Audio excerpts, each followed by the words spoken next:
누가복음 18장 15절 사람들이 예수께서 만져주심을 바라고 자기 어린 아기를 데리고 오매 제자들이 보고 꾸짖거늘 예수께서 그 어린 아이들을 불러 가까이 하시고 이르시되 어린 아이들이 내게 오는 것을 용납하고 금하지 말라.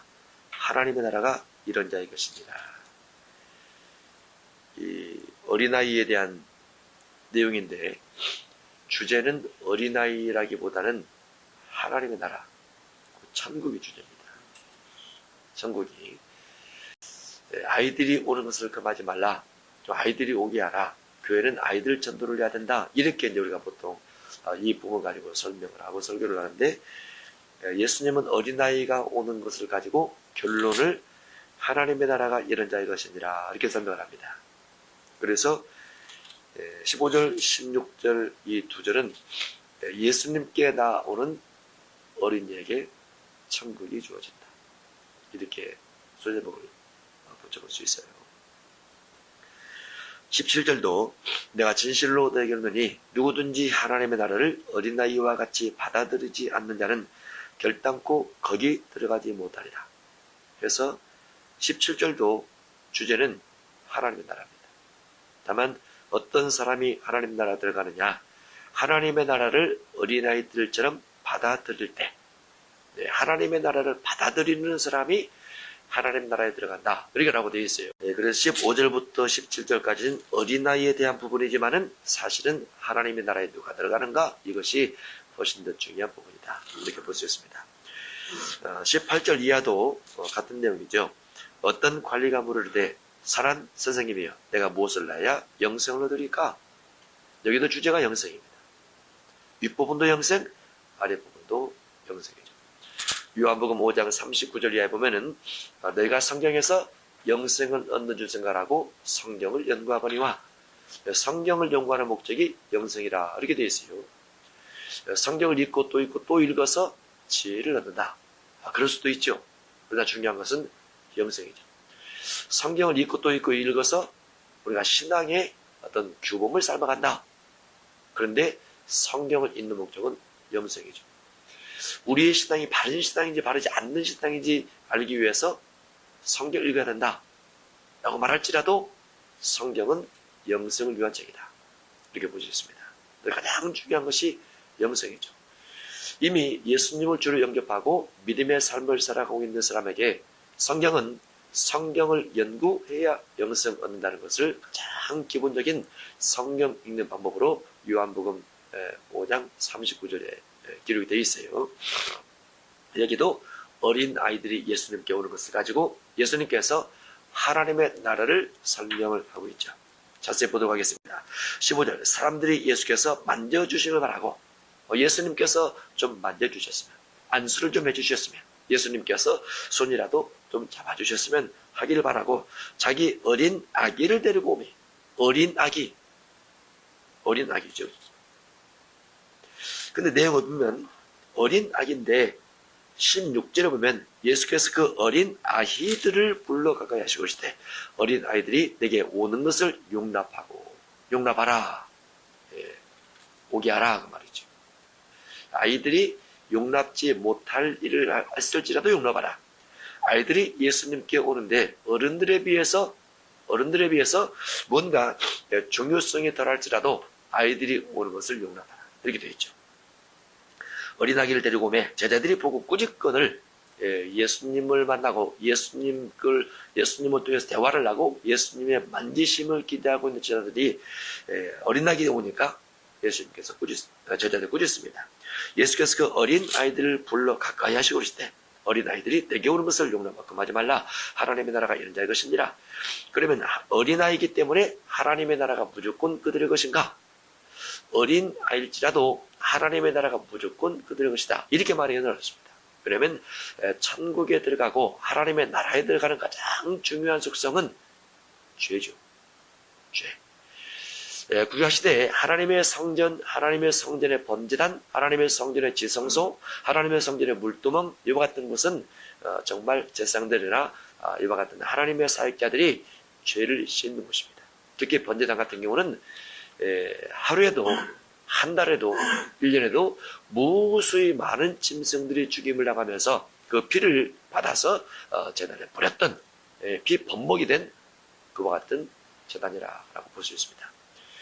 대제사장이 1년 1차 지성소에 들어가서 가장 중요한 예식을 당하게 되는데 그 중요한 예식이 피 뿌리는 일입니다.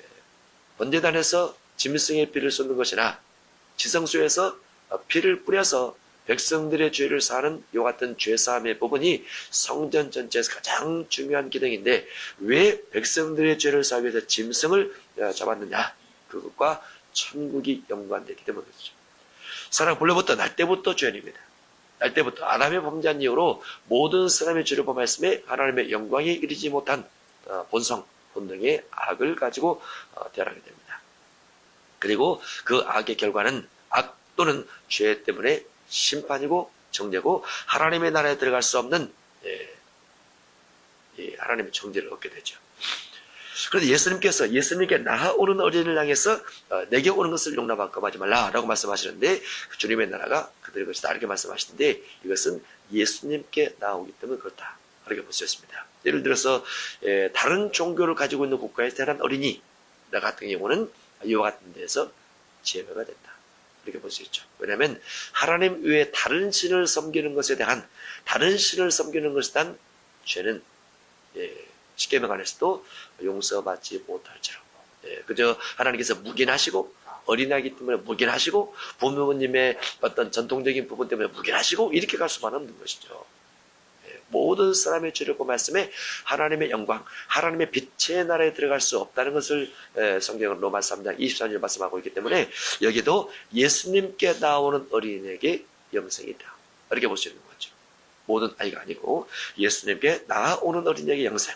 17절 내가 진실로 너에게 이르노니 누구든지 하나님의 나라를 어린아이와 같이 받아들이지 않는 자는 중요한 것은 무엇입니까?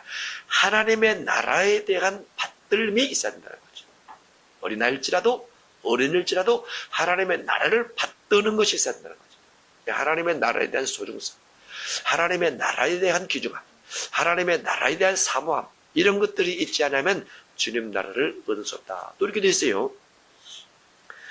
결단코라는 단어가 들어가 있습니다. 받아들이지 않는 자는 결단코 거기서 나오지 못하리라. 거기 들어가지 못하리라. 결단코.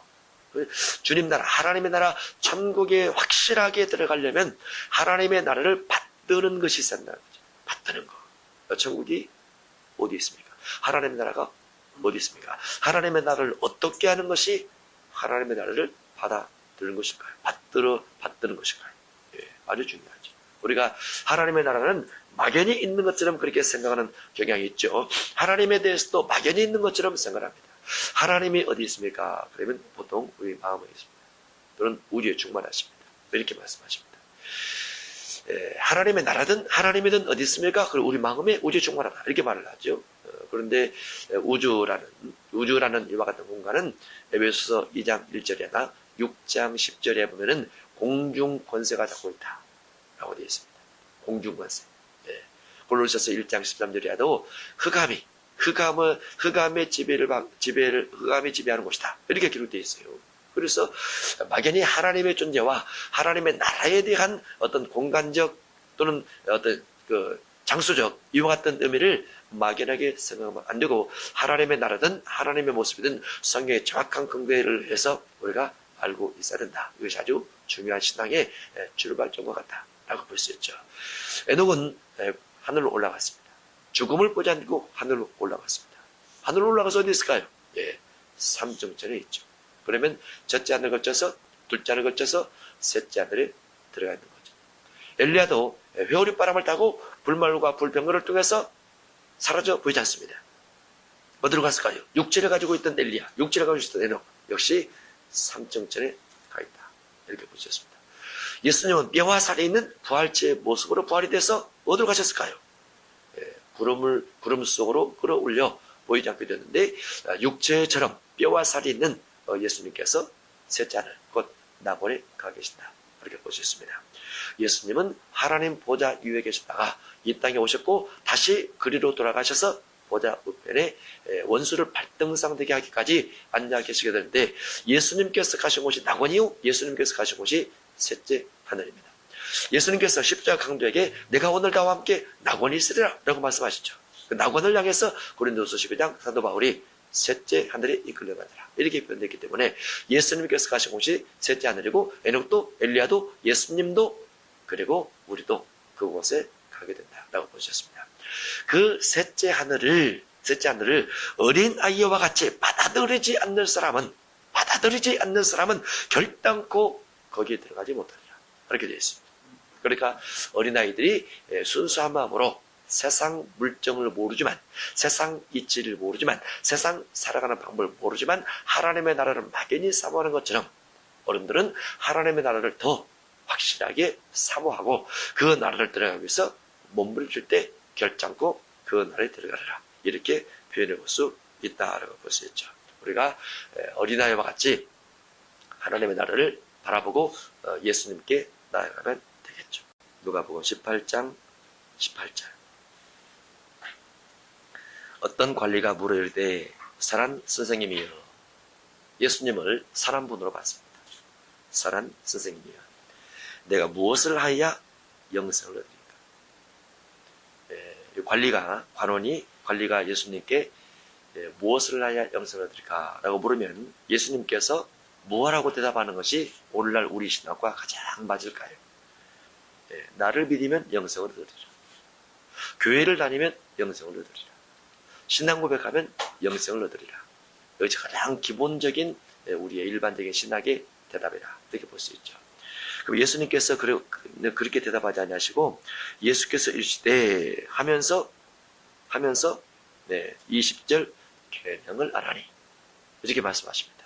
그러면 예수님께서 그 사람의 질문에 내가 영생을 얻기 위해서는 계명을 알아야 된다, 이렇게 되는 거죠.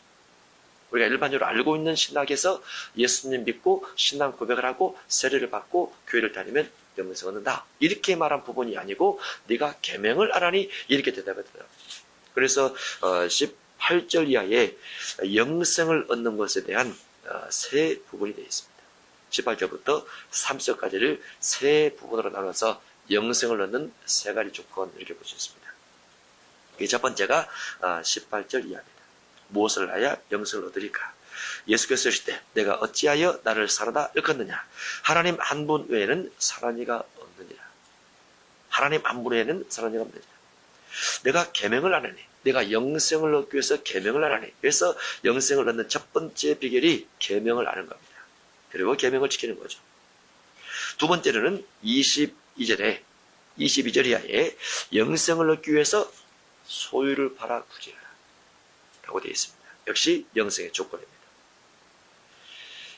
세 번째로 영생을 얻기 위해서 무슨 조건이 필요하느냐? 28절이합니다. 모든 걸 버리고 주를 따르라. 모든 걸 버리고 주를 따르라. 그래서 누가복음 18장 18절부터 30절까지 영생의 조건이 세 가지가 되어 있습니다. 그 중에서 첫 번째 20절, 내가 계명을 안하니 간음하지 말라, 살인하지 말라, 도둑질하지 말라, 거짓 증언하지 말라, 내 부모를 공경하라 하였느니라. 여짜오되 이것은 내가 어려서부터 다 지켰나이다. 어쨌든 1차적 영생을 얻는 조건은 계명인데, 계명이 5가지가 기록이 되어 있습니다. 5가지. 간음, 살인, 도둑질, 거짓 증언, 부모 공경. 5가지입니다. 10계명의 순서로 하면 내 부모가 첫 번째요, 살인, 간음, 도둑질, 거짓 증언, 이렇게 되지만은 본문 속에는 순서와 같지 않게 다르게 배열하고 있지만은 어쨌든 여기에 있는 계명을 통해서 영생을 얻을 수 있다라고 되어 있는 거죠. 그러면 간음하지 않으면 영생이요, 간음하면 영생이 아닐 수 있다 그 말이죠. 간음에는 몇 가지 종류가 있습니다. 첫 번째는 몸 간음입니다. 몸으로 행하는 간음. 두 번째는 마음 간음입니다. 마태복음 5장 28절에 있는 이성을 보고 음욕을 뽑는 자마다 마음의 힘이 가름했느니라 라는 마음 간음입니다. 세 번째로는 이혼 간음입니다. 이혼 간음, 이혼이 간음이 될 수가 있어요. 어떤 경우 그러느냐? 배우자가 음행하지 않았음에도 불구하고 이혼했을 때, 그런 경우는 이혼 간음입니다. 또 한 가지는 재혼 가늠입니다. 재혼했는데 누구와 재혼을 했느냐? 음행한 이유 없이 이혼당한 사람과 재혼할 경우에 재혼 가늠입니다. 또 한 가지는 가늠할 기회를 제공하는 가늠입니다. 배우자가 음행한 이유가 없었는데 이혼을 해서 배우자에게 가늠할 수 있는, 재혼할 수 있는 기회를 주게 되면 그것도 가늠이라. 가늠할 기회를 주게 되면 이것도 가늠이라 볼 수 있습니다. 또 로마서 1장에는 동성애 가늠이 있습니다. 동성애 가늠. 그리고 우상 숭배 가늠도 있습니다. 그리고 물질 숭배 가늠도 있습니다. 가늠이 여러 종류가 있죠. 여러 종류. 여기는 신약이기 때문에 몸 가늠, 마음 가늠 다 해당된다 라고 볼 수 있고, 이혼, 재혼 또는 다른 기타 내용들도 가늠이 해당된다 이렇게 볼 수 있습니다. 가늠하면 영성에서 멀어집니다. 물론 이것은 한 관리가 와서 예수님께 물었지만은, 예수님께서 제자들이 있는 상태에서 말하는 부분으로 보면 결국은 믿는 사람들도 이와 같은 경우에 결국은 구원이 어렵다 이렇게 볼 수 있죠. 두 번째로 살인입니다. 살인도 몸살인, 마음살인 두 가지로 나눠집니다. 몸살인은 몸을 실제로 해서 목숨을 끊는 겁니다. 그러면 몸살인입니다. 마음살인은 마음으로 사람을 죽이려는 계획을 가지고 있고, 이미 마음으로 먹었던 이 계획들을 언어를 통해서, 말을 통해서 많은 사람의 상처를 주어 그리스도에게서 멀어지게 만드는 실족, 또는 마음을 죽이는 마음들을 실행하게 되는 그런 부분을 마음살인 부분이 있습니다. 마음살인 부분은 우리가 성경을 한 곳 보도록 하겠습니다. 마태복음 23장 27절입니다. 몸살인, 마음살인, 영생과 관련이 있습니다. 마태복음 23장 27절. 함께 있습니다. 시작. 화 있을진저 외식하는 서기관들과 바리새인들이여, 회칠한 무덤 같으니 겉으로는 아름답게 보이나 그 안에는 죽은 사람의 뼈와 모든 더러운 것이 가득하도다. 아멘. 외식하는 서기관들과 바리새인들의 안에 마음이죠. 마음에 죽은 사람의 뼈가 가득하다라는 것은 이미 많은 사람을 죽였다는 말이죠. 마음의 악독함을 통해서, 마음의 시기와 질투와 탐욕과 방탕을 통해서 많은 사람을 마음으로 죽였다는 말이죠. 마음살인입니다. 구약은 몸살인만 하나님께서 징계를 하십니다. 신약은 마음법이 시작되면서 마음살인까지도 하나님께서 다루십니다. 우리 마음속에 어떤 미움의 대상, 죄를 지은 자에 대한 대상, 용서하지 못할 수 있는 감정을 가지고 있는 세상을 향해서 마음으로 저 사람 죽었으면 좋겠다 라고 독한 마음을 먹고, 그 사람이 죽기를 바라는 마음으로 기도를 하거나 죽기를 바라는 마음을 가지고 시기, 질투, 대적하는 말을 하게 되면 이것이 마음살이라 이렇게 볼 수 있습니다. 마음살이를 하게 되면 영생에서 멀어질 수 있다라고 볼 수 있습니다. 또 누가복음 18장 20절에 도둑질입니다. 도둑질도 두 가지 종류가 있습니다. 한 가지는 물질 도둑입니다. 물질. 또 한 가지는 땅에 재물을 쌓는 겁니다. 물질 도둑, 에베소서 2장을 보겠습니다. 에베소서 4장 28절, 물질 도둑입니다. 에베소서 4장 28절. 시작. 도둑질을 하는 자는 다시 도둑질하지 말고 돌이켜 가난한 자에게 구제할 수 있도록 자기 손으로 수고하여 선한 일을 하라. 도둑질을 하는 사람은 다시 도둑질하지 말고 가난한 자에게 구제할 수 있도록, 이런 가난한 자에게 구제할 수 있도록 이 부분으로 보면 여기는 물질 도둑이라 이렇게 볼 수 있습니다. 도둑질하는 자는 다시 도둑질하지 말라. 물질 도둑이 있습니다. 남의 것을 가져오는 거죠. 내 것을 남에게 주지는 않고 남의 것을 가져오는데 허락받지 않고 가져오면서, 몰래 가져오면서 내 욕심과 탐욕을 채워넣는 것. 이게 도둑질입니다. 물질 도둑이죠. 또 한 가지는 땅에 쌓는 도둑입니다. 마태복음 6장입니다.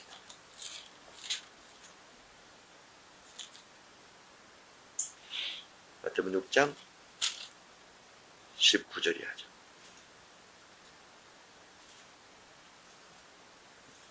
19절, 20절입니다.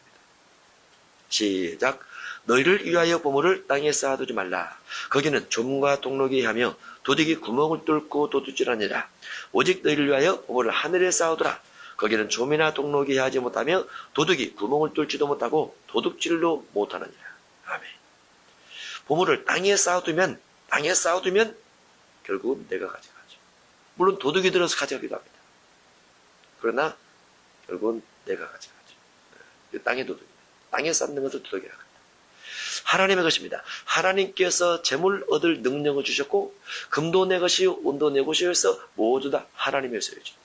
공중에 나는 새 한 마리도 공중에 나는 벌레 하나도 하나님의 소유입니다. 하나님께서 우리에게 맡겨준 것이죠. 맡겨줬는데 물질을 수독하는 재능 따라 맡겨줍니다. 그래서 주인의 소유가 되는데 주인의 소유인 것을 내가 나를 위해서 땅에 쌓아뒀을 때 이것을 하나님의 관점에서 보면 도둑이라 한단 말이죠. 하나님께서 내게 맡겨준 이유는 누군가를 섬기고 사랑하고 베풀고 하는 의미로 맡겨줬는데 내가 나를 위해 쌓으면 하나님의 관점에서 볼 땐 도둑입니다. 그래서 이거를 영적 도둑 이렇게 말할 수 있는 거죠. 물론 실제적 물질을 그렇게 다루는 것이지만은 영적 도둑이라. 마음이 이웃에게 가지 않고 자기만을 위해서 했기 때문에 영적 도둑이라 그렇게 볼 수 있습니다. 이것도 역시 이 도둑도 구원에서 멀어질 수 있다 볼 수 있습니다. 누가복음 18장 20절 본문으로 가면 거짓 증언하지 말라. 거짓 증언도 두 가지가 있습니다. 한 가지는 실제로 말을 속여서 말하는 겁니다. 진실을 말하지 않고 거짓을 말하는 것을 거짓 증언이라 합니다. 진실을 말하지 않고 참된 것을 말하지 않고 속여 말하는 것을 거짓 증언이라 이렇게 말을 하죠. 그렇지만 성경에서 말하는 또 다른 거짓이 하나 있는데 마태복음 7장 15절 이하에 거짓 선자를 삼가라 해서 마태 7장 15절부터 27절까지 있는 그 속에 네 가지 예화가 들어있는데 전체를 하나로 합치면은 말씀을 듣기만 하고 행하지 않으면서 가르치게 될 경우에 이것을 거짓 선자 곧 거짓 증언이라고 합니다. 구약은 말에 의한 거짓말만 하면 거짓입니다. 시작은 마음 거짓도 거짓이고 말씀을 듣기만 하고 행하지 않아도 거짓이라고 볼 수 있죠. 시작 보면 좀 무겁긴 하지만은 마음의 진실성을 주께서 요구하시고 하나님의 성령이 우리 안에 들어오셔서 진리의 영이신 그분께서 들어오셔서 진리 따라 진실 따라 참된 마음을 먹고 참된 말을 하게 하는 것이 그리스도의 삶이라고 볼 수 있습니다. 그러나 그렇게 살지 않고 말씀을 듣기만 하고 행하지 않을 경우에 거짓 증인이라 그렇게 볼 수 있죠. 마태 7장 15절 이하에는 네 가지 예화가 들어있다고 그랬죠. 한 가지는 거짓 증언으로 보면은 한 가지 첫 번째가 무엇이냐면은 노략질하는 마음입니다. 마태 7장 15절 이하. 15절에 되어 있습니다. 노략질하는 일이라 속이 마음입니다. 속에는 마태 7장 15절 속에는 노략질하는 일이라 겉으로 보면은 양의 옷을 입었어요. 겉은 양의 옷이기 때문에 거짓말인 것처럼 모릅니다. 그런데 속은 노략질하는 일이라 라고 되어 있어요. 16절부터 해서 20절까지 보면 나쁜 열매 맺는 자입니다. 나쁜 열매는 나쁜 삶이 나타나더라라는 거죠. 그러면 거짓 증거자입니다. 21절부터 해서 23절까지를 보면은 불법을 행하게 되면 거짓 증거자입니다. 거짓 증거자, 불법을 행하게 됩니다. 불법이란 사랑하지 않는 삶이라 볼 수 있습니다. 미워하고 시기하고 육의 본능 따라 살게 되면 불법을 행하는 자라 이렇게 볼 수 있죠.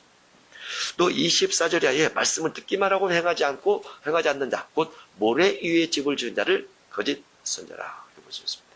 모래 위에 집을 지은 자. 그래서 전체로 보면은 말씀을 듣고 말씀을 행하지 않는 자, 그와 같은 자를 거짓 증언자라 이렇게 말할 수 있습니다. 다시 본문으로 가서 누가복음 18장 20절입니다. 거짓 증언하지 말라. 내 부모를 공경하라. 부모를 공경하라. 부모를 공경해야 영생에 가까워집니다. 부모를 공경치 않냐면 영생에서 멀어진다라고 볼 수 있죠. 이 부모를 공경하는 부분도 조심해서 따라야 될 부분이 있죠. 부모를 잘 공경해야 됩니다. 그런데 부모를 공경한다 하면서 하나님을 더 사랑하고 부모님을 사랑하지 않고 부모님께 드릴 것을 하나님께 드려버리면 되었다라고 하면 이것이 고르반이 되어서 하나님께서 말씀하실 때 부모를 공경치 않았다라고 말을 합니다. 어떤 신앙적인 부분이 훨씬 더 중요해서 내가 신앙적으로 하나님께 열심을 냈기 때문에 부모님께 하지 않아도 하나님께서 이해하실 거야 라고 말을 하지만은 그것은 고르반에 불과한 거죠. 고르반. 마가복음 7장에 기록되어 있습니다. 마가복음 7장 10절입니다. 10절부터 12절까지. 시작. 모세는 내 부모를 공경하라 하고 또 아버지나 어머니를 모욕하는 자는 죽임을 당하리라 하였거늘 너희는 이르되 사람이 아버지에게나 어머니에게나 말하기를 내가 드려 유익하게 할 것이 고르반 곧 하나님께 드림이 되었다고 하기만 하면 그만이라 하고 자기 아버지나 어머니에게 다시 아무것도 하여 드리기를 허락하지 아니하여 부모님께 드릴 것을 하나님께 드렸기 때문에 하나님께서 용납하실 거야 라고 생각하는 것을 고르반이라고 합니다. 그 같은 부모 공경은 하나님의 관점에서는 부모 공경이 아니라라는 거죠. 그거는 부모 공경이 아니고 그건 잘못된 것이다. 하나님의 계명이 장로들의 전통 때문에 폐해지고 변경된 잘못된 법이라고 주님께서 말씀하십니다. 부모를 공경하는 것은 하나님도 공경하고 부모도 공경하고 부모도 공경하고 하나님도 공경하고 둘 다 필요한 것이죠. 하나님을 공경하노라 하면서 부모를 공경치 아니할 때 이것은 고르반이 되어서 하나님의 구원에서 멀어질 수 있다고 볼 수 있습니다. 부모 경경도 계명이요, 거짓 증언도 계명이요, 도둑질도 계명이요, 살인, 간음도 다 계명입니다. 이 계명 여러 계명이 있을지라도 이 계명 중에 하나를 어기면 모두 범한 죄가 되나니 라고 되어 있습니다. 하나를 범하면 율법을 범한 것이 돼서 모두 범한 죄가 되나니 그래서 이 계명 중에 모든 것을 다 지키는 것이 합당한 영성의 비결이라고 볼 수 있죠. 물론 간음이나 살인이나 도둑질이나 거짓 증언이나 내 부모를 공경하는 것이나 어려울 수도 있지만 어렵지 않을 수도 있습니다. 지키려고 하면 지킬 수 있고 못 지킨다고 생각하면 못 지킵니다. 감정이 없으면 지킬 수 있고 감정이 있으면 지킬 수 없습니다. 이런 부분에서도 그래서 우리가 이런 부분들을 구원을 얻는 영생을 얻는 중요한 조건 중 하나가 계명을 지키는 것이다 라고 되어 있음을 기억하고 있어야 됩니다. 21절 여짜오되 이것은 내가 어려서부터 다 지켰나이다. 이 관리는 어려서부터 이 계명을 다 지켰다라고 말하고 있어요. 우리가 어떻게 지킵니까? 라고 반문하는 사이에 이 관리는 어려서부터 지켰다라고 말하고 있는 거죠. 하나님 말씀을 못 지킵니다. 지킬 수 없습니다. 지킬 수 없는데 주님께서 주셨습니다. 이렇게 말하는 오류를 범하면 안 됩니다. 이 관리는 지켰다고 말이죠. 어려서부터 지켰다라고 되어 있습니다. 두 번째입니다. 영생을 얻는 조건. 소유를 팔아 부지하라. 그리고 나를 따르라. 22절. 예수께서 이 말을 들으시고 이르시되 내게 아직도 한 가지 부족한 것이 있으니 무엇하기에? 영생을 얻기. 천국을 들어가기에 한 가지 부족한 것이 있으니 내게 있는 것을 다 팔아 가난한 자들에게 나눠주라. 다에다 동그라미 쳐줬습니다. 내게 있는 걸 다 팔아. 다. 영생의 조건. 소유를 다 팔아 주님을 따르라 그 말이죠. 내게 있는 걸 다 팔아 가난한 자들에게 나눠주라. 근데 소유를 다 팔아서 누구에게 주라고요? 가난한 자들. 교회 내라 이렇게 안 돼 있죠. 기부하라 이렇게 안 돼 있죠. 가난한 자들에게 주라. 왜 예수님은 사회적으로 어떤 기부된 단체, 기부단체를 통해서 내 명예도 낼 수도 있고 훨씬 더 떳떳하게 사용될 수 있는 물질이 있음에도 불구하고 어려운 사람, 가난한 사람, 병든 사람, 하층민, 천민 이와 같은 대상인 가난한 자들에게 물질을 주라고 했을까?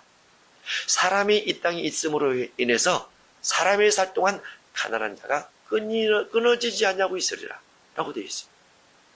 육체를 가진 사람이 있는 동안에는 가난한 사람들과 병든 사람들과 늙는 사람들과 죽는 사람이 늘 있습니다. 예수님은 가난한 자들에게 나눠주라 라고 말씀하고 있죠. 이것이 영생의 조건입니다. 영생의 조건. 내게 있는 걸 다 팔아 가난한 자들에게 나눠주라. 그리하면 하늘에서 내게 보화가 있으리라. 어려운 사람 돕고 구제하고 선교하는 것은 하늘에서 보화가 있으리라. 하늘 상급이 되기도 한단 말이죠. 영생도 없고 보화도 있으리라. 그래서 구제가 하늘의 내 집에 보석을 쌓는 비결입니다. 보석. 구제를 통해서 하늘의 내 보석을 쌓는다. 보화가 있으리라. 그리고 와서 나를 따라 하시니 그 사람이 큰 부자이므로 이 말씀을 듣고 심히 근심하더라. 부자이지만 평소에 무엇에 관심이 있었느냐? 부자이지만 영생에 관심이 있었습니다. 부자이기 때문에 먹고 마시고 여행가고 즐기는 것에 관심이 있는 것이 아니고 부자이지만 영생에 관심이 있었어요. 예수님께 찾아왔습니다. 어떻게 하면 영생 얻을 수 있을까요? 예수님께서 계명 말씀하십니다. 저희를 받아서 구제 말씀하십니다. 그러면 영생을 얻으리라. 그런데 그 사람이 큰 부자이므로 이 말씀을 듣고 심히 근심하더라. 결국은 심히 근심하는 걸로 그 부자에 대한 관리는 끝납니다. 이후에 어떻게 됐는지는 몰라요. 이후에 근심을 많이 하는 가운데서 소유를 받아서 구제하고 주님의 뒤를 따라 주님의 제자가 되었다. 이렇게도 볼 수 있습니다. 반대라면 이 말씀 듣고 시험에 들어서 내가 사란 선생님을 잘못 들었구나 하고 후회할 수도 있습니다. 그건 나와 있지 않지만은 어쨌든 주님께서 보실 때는 가난한 자들에게 소유를 팔아 나눠주게 되는 것이 하늘 천국에 들어가는 비결이요 하늘 부활을 얻는 비결이라 이렇게 기록되어 있습니다. 24절 예수께서 그를 부르시고 이르시되 재물이 있는 사람은 하나님의 나라 들어가기가 얼마나 어려운지 낙타가 바늘기로 들어가는 것이 부자가 하나님의 나라에 들어가는 것보다 쉬우니라 하신대. 부자보다도 낙타가 하나님의 나라에 들어가기가 훨씬 쉽다. 낙타가 부자보다 천국 들어가기가 훨씬 쉽다. 낙타도 바늘기에 들어가는 것은 불가능합니다. 근데 부자는 바늘기에 들어가는 것이 더 안 된다는 거죠. 낙타도 안 되지만 부자는 더 안 된다는 거죠. 낙타보다도 부자가 하나님 나라에 더 못 갑니다. 그렇지만은 아버지께서 하면 할 수 있다. 이렇게 되어 있죠. 26절 반문이 되어 있습니다.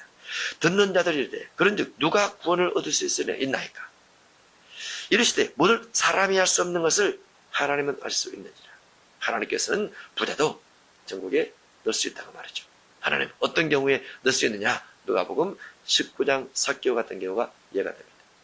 삭개오는 세리장이요 부자라고 되어 있어요.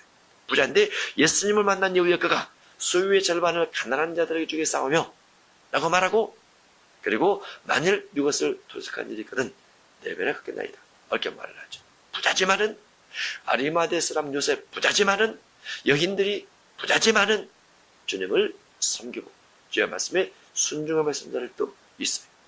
그와 같은 자들에게는 영생이 합당하다라고 볼 수 있지만 이와 같이 낙타가 바늘기로 들어가는 것이 부자가 하나님 나라 들어가는 것보다 쉬우니라 이렇게 되었기 때문에 부자는 거의 불가능하다 이렇게 볼 수 있죠.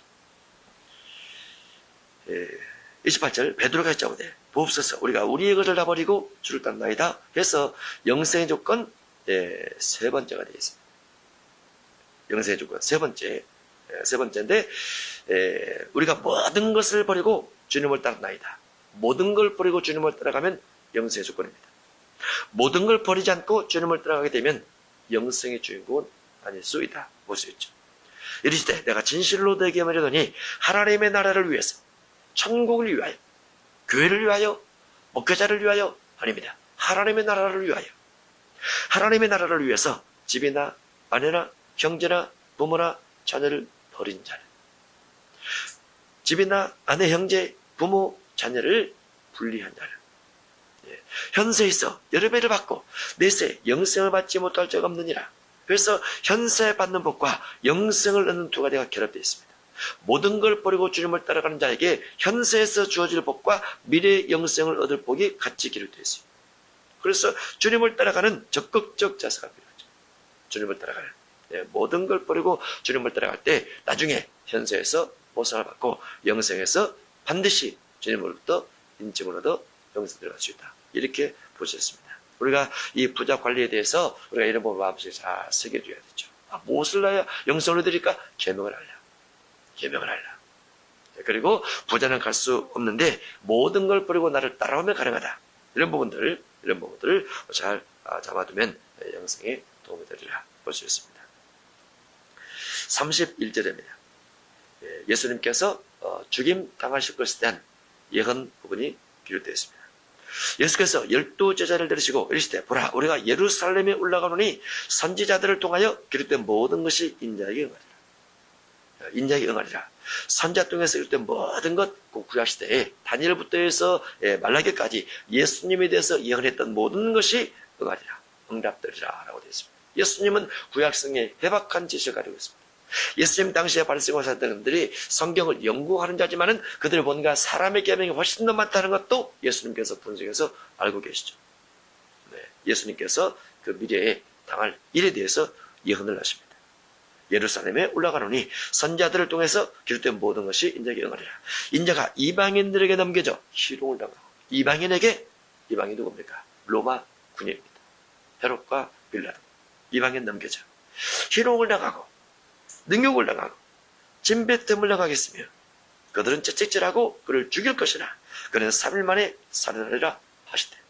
네, 우리가 이 32절과 33절을 보면은 여러 가지 예수님께서 고난당하는 부분이 있는데, 희롱과 능욕과 침뱉음과 채찍질, 이와 같은 부분은 우리가 감당하기 어려운 부분들이라 볼 수 있지만, 그럼에도 불구하고 주님은 먼저 그 길을 가셨다 라고 볼 수 있죠. 그럼 우리도 주님을 따라가면서 이와 같은 삶이 우리 속에 주어진다 할지라도 우리 내면 속에 정직하고 진실을 추구하고 주의 말씀에 근간 믿음의 삶을 살면서 원통 기도를 하고 비전 기도를 하면서 내 꿈이 성취되기 위해서 기도한다면 주님께서 그 믿음의 줄기를 통해서 그 사람에게 응답 줄 수 있다. 이렇게도 볼 수 있죠. 인자가 이방인들에게 넘겨져 이방인 빌라도 희롱을 당하고 능욕을 당하고 진뱉음을 당하겠으며 로마 군인들에게 그들은 채찍질하고 40에 하나가 만 배 39대죠. 살점이 떡떡 떨어져 나옵니다. 채찍질하고 그를 죽일 것이나 그는 3일 만에 살아나리라. 죽일 것이나 3일 만에 살아나리라. 예수님께서 죽임당할 즈음에 능히 피해서 가시다가 죽임당하지 않기 위해서 도망가시다가 그렇게 하진 않았습니다. 예수님은 그들은 채찍질하고 그를 죽일 것이나 그는 3일 만에 살아나리라 하시되 제자들이 이것을 하나도 깨닫지 못하였으니 죽은 자가 살아난다는 것이 무엇인가 깨달음이 안 오더라고 말이죠. 믿음으로도 바라봐지지 않더라고 말이죠. 제자들이 이것을 하나도 깨닫지 못하니 그 말씀이 감추었으므로 그들이 그 이르신 말을 알지 못하더라. 감추었다.